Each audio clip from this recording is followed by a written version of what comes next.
Well, I'm joined now from Hungerford by General Sir Mike Jackson, who was head of the army when Camp Bastion was set up.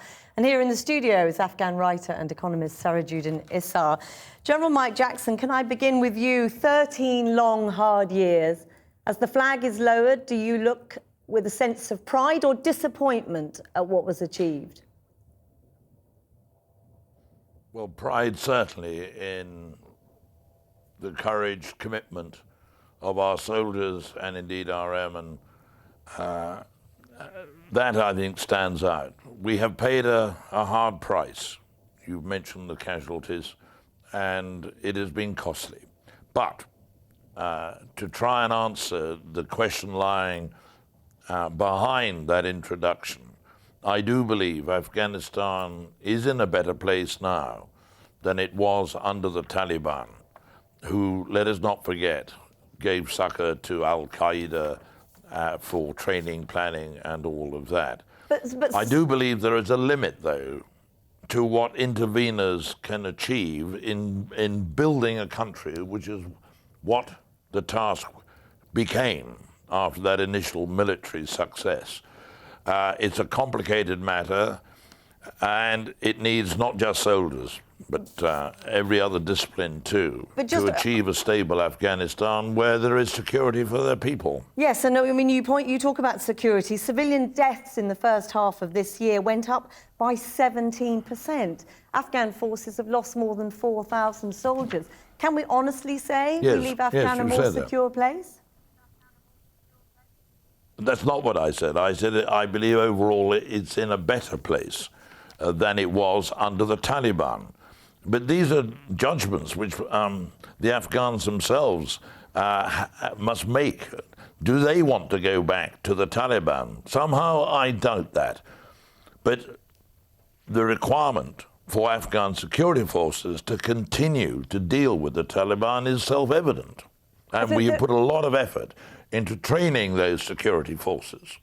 There are many people, though, who have argued that our role in it was militarily and politically flawed from the beginning, that it was a confused mission. We couldn't work out whether it was about nation building, counterinsurgency, counter-terrorism, and that confusion, in the end, cost us more troop lives because of the mistakes that were made. I think there is some weight in that argument. The initial objectives was to remove Al-Qaeda from Afghanistan. You may recall there was an ultimatum issued to the Taliban government to do it themselves, and they declined, and military action, largely fought on the ground at least, by Afghans themselves, removed the Taliban regime. But, you know, I don't want to repeat myself, but that was a very different Afghanistan to the one we have today. Sorry to interrupt you, but there are analysts who would say... Yes, there are analysts who would say that the truth is, once we lost more men than expected and ended up relying on airstrikes and drones which killed civilians, it then became impossible for us to make deals, to do politics and diplomacy on the ground. Well, it became more difficult, there's no doubt about that, because that initial military reaction, and let's remember where it all began with 9/11, then did develop, you're right to say so, then did develop into a much broader strategic objective to provide Afghanistan with security, with institutions, with good governance, with the rule of law, the return of education for all, not just for certain males. I mean, this, now, you may argue that it was too much, but I don't think it was wrong to attempt it. And to some extent, nothing is perfect, to some extent, a lot of that has been achieved. General, and you can, of course... If I can stop you just for a moment to go to our other guest, Sarajuddin Isar, do you believe your country is in a better place now? Well, it depends how and when you compare this to.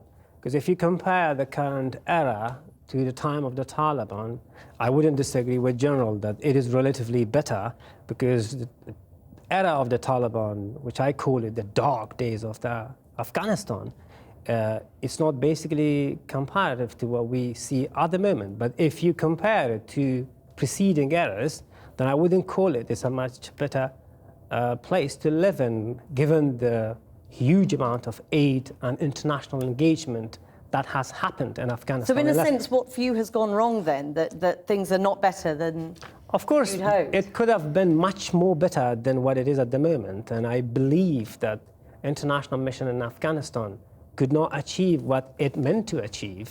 And like what the general said, the initial objective, I don't think even they have achieved to reach the goal of fighting the terrorism and eliminating the terrorism. You can see, just today I've heard so many explosions have happened in the country. So security is a concern, economy is collapsing, and so I don't call it an achievement. But what for you went wrong in a sense? Well, many things could have been done. I wouldn't disagree that there wasn't anything done. The institution was relatively built. We have got freedom of media. We have got freedom of speech. The banking institutions is amazing as compared to of course, the years of Taliban. But this could have been much more better. And the economy is in a very bad situation at the moment. We're still depending on the economy. And Sarajuddin Isar, I'm really sorry. We're going to have to end it there. General Sir Mike Jackson, thank you very much.